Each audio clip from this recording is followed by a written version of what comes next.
Hello, everyone, and welcome to the Your Mark on the World show. I'm your host, Devin Thorpe. I'm a contributor, a Forbes contributor covering social entrepreneurship and impact investing. And so we're producing this episode for Forbes. We're especially excited today because we have a remarkable social entrepreneur here with us today. We have with us Robert Forrester, who is the CEO of both Newmans Own Inc. and Newmans Own Foundation. The foundation owns Newmans Own Inc. So, Robert, thank you very, very much for joining us today. It's just an honor to have you. Well, it's a real pleasure for me to be with you, Devin, and happy holidays to you and whoever's watching. And I'm always eager to talk about Newmans Own. Well, thank you very, very much. The social entrepreneurship has been gaining momentum and notoriety for a long time. But it's really reached a crescendo in relatively recent years. But Newman's Own was really an early entrant into the social entrepreneurship model. Tell us a little bit about the history of Newman's Own. Well, of course, it was founded by Paul Newman, who at the time was a super celebrity in Hollywood. Although Paul never considered himself a Hollywood person, he lived here in Connecticut, same home for 50 years, drove a Volvo station wagon. He did have a Corvette engine in it. He was a race driver too. But one of the things about Paul, he was a great food person. He really made his own food, his own salad dressings, and every Christmas he would give it out as gifts. People would come back and ask for more. And one Christmas, somebody convinced him to put it in a store, which he did almost as a joke. Let's just do that. And in the food business, you can put your face on something if you're famous and sell it once, but if it's not tasting good, the person won't come back the second time. But the quality of the food was just terrific. So that was 32 years ago, 1982, that he started this. He did not, when he started the company, he didn't set out to prove any point. Paul wasn't that kind of guy who wanted to say, these are my principles, this is the way I think, you should think this way too. He just thought that you could make really good tasting food out of natural food. That's what he cooked with, and was a great cook.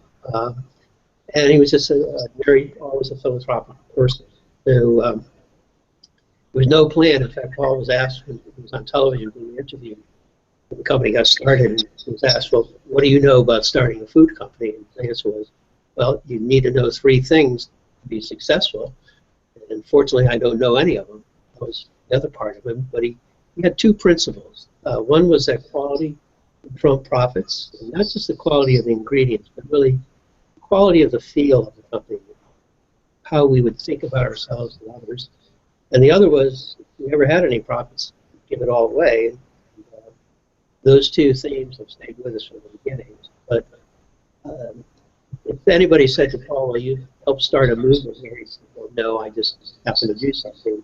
The movement would have been already out there if somebody else would have started. Well, it is amazing what has come over the 30 years since the company was founded, both in terms of the company's own success and impact, but also as it has provided a model for social entrepreneurship that has helped spur that whole industry. So great stuff. Tell us a little bit about some of the philanthropic work that the foundation is funding today. Well, thank you for that, because I love talking about that. That's what gets us up in the morning and what motivates everybody around the company. Paul's feeling, and we try to follow, Paul laid down no rules, really, so you have to do this or fund that. He just wasn't that kind of guy, but he had an abiding belief in the ability of people, individuals and then groups of people, to help change the world. I think he was very fond of the Tocqueville describing Americans forming committees and fix their own problems. And I happen to spend, my career has been entirely in the sector until I found myself doing this. And we have a very strong fundamental belief in the people who work out there in the charitable sector, here in America, but also in other parts of the world. So our grant making is not very prescriptive. We have 4 broad priorities we think about. One is just to encourage philanthropy as broadly as we can. Another is children with life-limiting conditions. And the best example of this would be Paul actually started a camp for children. At the time, they were cancer and blood diseases. That one camp that opened up in '88 had 280 children the first summer. And this year we have 17 of them around the world. I think another 15 to 16 smaller camps in the developing world, and between children and actual family members who go to the camps, not parents of the children who happen to be in camp, serve 75,000. So that's a great example, and we are a funder of that. I'm on the board of directors, but we're only a small funder on a percentage basis. We're about 10% of the total funding. And that's another thing we believe in, is that if things are really going to work, it requires a lot of people to get involved, not just one person. We also are into empowerment. That's a broad way of saying that people are born in circumstances that they had nothing to do with or encounter those circumstances. For instance, we do a lot of work with the military, returning vets, people who have, let's say, lost their son. Our VA was unable to purchase guide dogs. It's just not in the budget. And these dogs can cost $4,000 to $5,000, and we do that for them. And it's just amazing when that person gets the dog, he or she can get up from the chair and go do something on their own. They don't have to wait to be picked up, if you will. So that's empowering. But we also are working in big slums of Kenya, Kibera, outside of Nairobi, through girls' education and gender issues. We also have a priority in nutrition, which is pretty bold for a food company. I think that's the right thing to do. And so those are our four broad areas: philanthropy, children with life-limiting conditions, empowerment, and nutrition. Oh, that's great. Just really inspiring work. Bob, you obviously are a very capable man. You've been very successful in your career. You could be doing a lot of different things. Why do you care about this stuff? Why are you doing this instead of the myriad other things you could be doing? Well, again, I think it's the circumstances of my life. I was actually in the military. I was old enough. I was in Vietnam, and when I came back, I went to work in the university and I would do my graduate work. And it happened to be a private, independent university, and it was being built by a community at that time.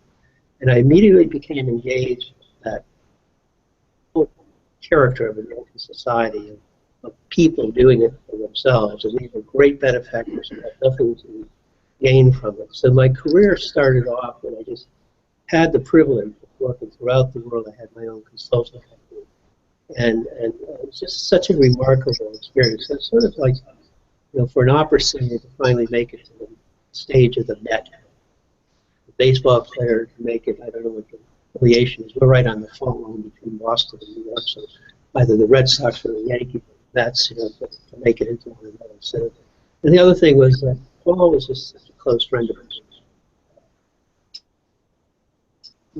Didn't really think I would be doing this. I knew he asked me to do it, but never really contemplated it. So, it's a privilege. I just can't say anything more. It's hard work, a lot of tension, but it's a privilege.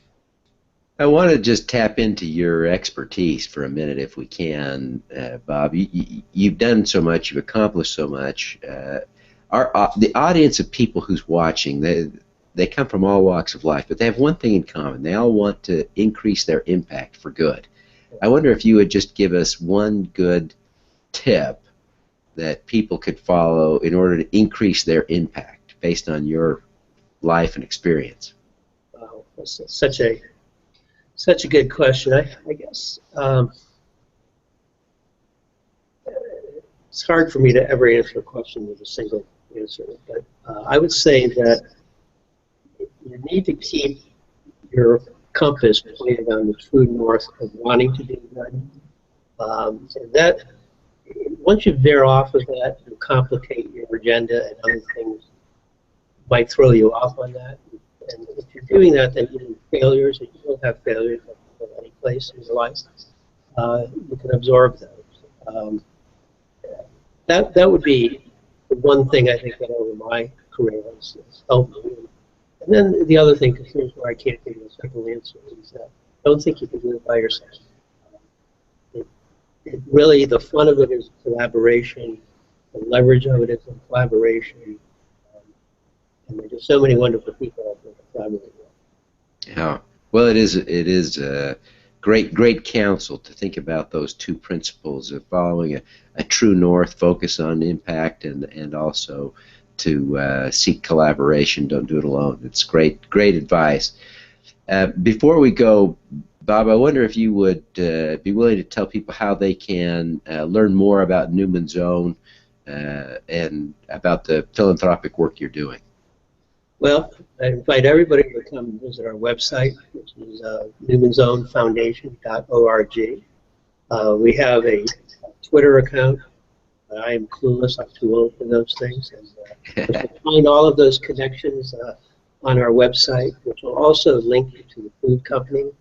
So you can, it was one of the wonderful things about Newman's Own. Unlike a foundation that sits on a very large endowment every year, every day, hour, we have to go out and hustle ourselves in a very competitive market, and it really builds our vitality. So anybody who looks at the foundation should also go over and take a look at the food company and recognize the people there who are just as committed as I am to the philanthropic purpose.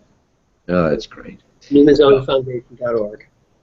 Fantastic. Bob, thank you very, very much for being with us today. It's just been a joy to have you. We wish you every success in the future. Thank you, Devin. Real pleasure. Happy holidays. Let's do some good. Yeah.